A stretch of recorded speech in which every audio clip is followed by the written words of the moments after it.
Excel PU college ಗುರುವಾಯಿನಕೆರೆ, ಕರ್ನಾಟಕದ number 1 PU college. Admissions open now. ಈಗ George ಅವರು ರಾಜೀನಾಮೆ ಕೊಟ್ಟಿರೋ ಸಾಕಷ್ಟು ಚರ್ಚೆಗಳಾಗ್ತಾ ಇದ್ದಾರೆ. ಅಂಥದ್ದು ಯಾವುದು ಘಟನೆ ನಡೆದಿಲ್ಲ. ಜಾರ್ಜ್ ಅವರೇ ಹೇಳಿದಾರಲ್ಲ, ಆ ಥರ ಯಾವುದೂ ಇಲ್ಲ, ಯಾವುದು ಗತೆ ಜಾಸ್ತಿ ಆಗ್ತಾ ಇದೆ, ಆ ಥರ ಯಾವುದು ಘಟನೆ ನಡೆದಿಲ್ಲ ಅಂತ ಹೇಳಿ ಜಾರ್ಜ್ ಅವರೇ ಕ್ಲಾರಿಫೈ ಮಾಡಿದ್ದಾರೆ. ಇನ್ನು ಅವರೇ ಮಾಡಿದ ಮೇಲೆ ನಾವು ಏನೇನು ಹೇಳೋದು? ಯಾಕಂದ್ರೆ ದೊಡ್ಡ ದೊಡ್ಡ ಚರ್ಚೆ ನಾವು ಇದೆಲ್ಲ ಸ್ಪೆಕ್ಯುಲೇಷನ್ಸು, ಬೇರೆ ಬೇರೆ ಕಾರಣಕ್ಕಾಗಿ ನಮ್ಮ ಕೆಲವು ಸ್ನೇಹಿತರು ಇದನ್ನೆಲ್ಲ ಹಬ್ಬಿಸಿದ್ದಾರೆ. ಅಂಥದ್ದು ಯಾವುದು ಘಟನೆ ನಡೆದಿಲ್ಲ, ಪಾರ್ಟಿಯವರೇ ಅಂಥದ್ದು ಯಾವುದು ನಡೆದಿಲ್ಲ ಅಂತ ಹೇಳ್ತಾ ಇದ್ದೀನಲ್ಲ. ಸ್ನೇಹಿತರು ಯಾವ ಸ್ನೇಹಿತರು ಅಂತ ಡಾಕ್ಟರ್ ಇರ್ತಾರೆ, ಭಾಳ ಜನ ಇರ್ತಾರೆ, ಗುಡ್ ಫ್ರೆಂಡ್ಸ್ ಅಥವಾ ಯಾವ ಥರ ಅಂತ ಓಲ್ಡು ನ್ಯೂ ಎಲ್ಲ. ಡಾಕ್ಟರ್, ಈಗ ಮೈಸೂರಿನಲ್ಲೂ ಕೂಡ ಒಂದು ಡ್ರಗ್ ಫ್ಯಾಕ್ಟರಿ ಅಂತ ಹೇಳಿದ್ರೆ ಮುಂಬೈ NCB ಅವರು ಕೂಡ ಬಂದು ಇಲ್ಲಿ ಮಾಡಿದ್ರು. ಅವರು ಈ ಫಾಲೋಅಪ್ ಕೇಸಸ್ ಅಂತ ಇರುತ್ತೆ, ಅಲ್ಲೆಲ್ಲಾದರೂ ಯಾರಾದರೂ ಸಿಕ್ಕಿದಾಗ ಅವ್ರ ಫೋನ್ ನಂಬರ್ಸು ಅದು ಇದು ಇದ್ದಾಗ ಅಂಥದ್ರಲ್ಲಿ ಹುಡ್ಕೊಂಡು ಬರ್ತಾರೆ. ಆ ರೀತಿ ಬಂದಿದ್ದಾರೆ.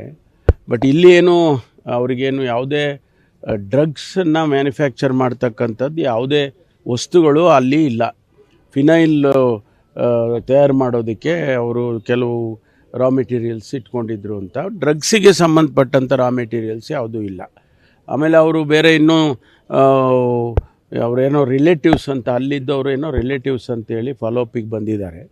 ನಮ್ಮವರು ಭಾಳ ಹೋಗ್ತಾ ಇರ್ತಾರೆ ರಾಜಸ್ಥಾನಿಗೆ, ಉತ್ತರ ಪ್ರದೇಶಿಗೆ, ಅವೆಲ್ಲ ಬೇರೆ ಮಹಾರಾಷ್ಟ್ರಗೆ, ಬೇರೆ ಬೇರೆ ಕಡೆಯಲ್ಲಿ ನಮ್ಮವರು ಕೂಡ ಹೋಗ್ತಿರ್ತಾರೆ. ಅದು ಒಬ್ಬರು ಸಾಕಾರ ಕೊಡಲೇಬೇಕು. NCBನವ್ರು ಬಂದಿದ್ದಾರೆ, ಅವ್ರಿಗೆ ನಮ್ಮವ್ರನ್ನ ಫಸ್ಟು ನಮ್ಮವ್ರಿಗೆ ತಿಳಿಸಿ ಆಮೇಲೆ ಅವರು it is not a raid, ಅದನ್ನು ಅವರು ವೆರಿಫಿಕೇಷನ್ ಅಂತ ಮಾಡಿಕೊಂಡು ಬಂದರು.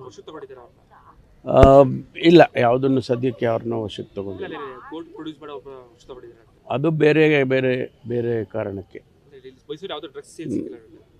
ಯಾವುದು ಡ್ರಗ್ಸು ಇವಾಗ ನಿನ್ನೆ ಏನು NCBನವ್ರು ಬಂದು ವೆರಿಫೈ ಮಾಡಿದ್ದಾರೆ, ಅಲ್ಲಿ ಯಾವುದೇ ಡ್ರಗ್ಸಿಗೆ ಸಂಬಂಧಪಟ್ಟಂಥ ರಾ ಮೆಟೀರಿಯಲ್ಸ್ ಆಗಲಿ ಡ್ರಗ್ಸ್ ಆಗಲಿ ಸಿಗಲಿಲ್ಲ ಅಂಥೇಳಿ ನಮಗೆ ನಮ್ಮ ಅಧಿಕಾರಿಗಳು ಹೇಳಿದ್ದಾರೆ.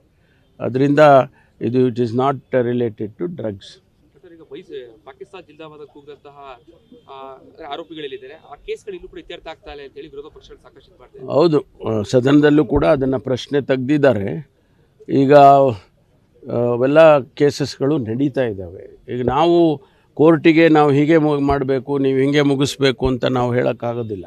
ಕೋರ್ಟ್ ಏನು ತೀರ್ಮಾನ ಮಾಡುತ್ತೆ, ಯಾವಾಗ ತೀರ್ಮಾನ ಮಾಡುತ್ತೆ, ಅದು ಅವರಿಗೆ ನಾವು ಒತ್ತಾಯ ಮಾಡ್ಬೋದು. ನಮ್ಮ ಅಡ್ವೊಕೇಟ್ಸು ಹೇಳ್ಬೋದು, ನಮಗೆ ಬೇಗ ಡೇಟ್ ಹಾಕ್ಕೊಂಡು ಮುಗಿಸ್ಕೊಡಿ ಅಂತ ಕೇಳ್ಬೋದು. ಆದರೆ it is left to the honourable court. ಅದ್ರ ಬಗ್ಗೆ ಇನ್ನೂ ಯಾವುದೇ ರೀತಿಯ ಮಾಹಿತಿಗಳು ನಮಗೆ ಸಿಕ್ಕಿಲ್ಲ. ಮಹಾರಾಷ್ಟ್ರ ಸರ್ಕಾರ SITಗೆ ಕಾನ್ಸ್ಟಿಟ್ಯೂಟ್ ಮಾಡಿದ್ದಾರೆ. SIT ವರದಿ ಬರೋವರೆಗೂ ನಾವು ಕೂಡ ಏನು ಹೇಳಕ್ಕೆ ಬರೋದಿಲ್ಲ. ನಮ್ಮವ್ರು ಯಾರೂ ಅದರಲ್ಲಿ ಇನ್ವಾಲ್ವ್ ಆಗಿಲ್ಲ. ನಮ್ಮ ಪೊಲೀಸ್ನವರು ಬೆಳಗಾಂ ಜಿಲ್ಲೆಯಲ್ಲಿ ಏನೋ ಅವರು ಬಂದಿತ್ತು, ಅಲ್ಲಿ ಇದು ಮಾಡ್ಕೊಂಡು ಹೋದರು ಅಂತ ಹೇಳಿದರು.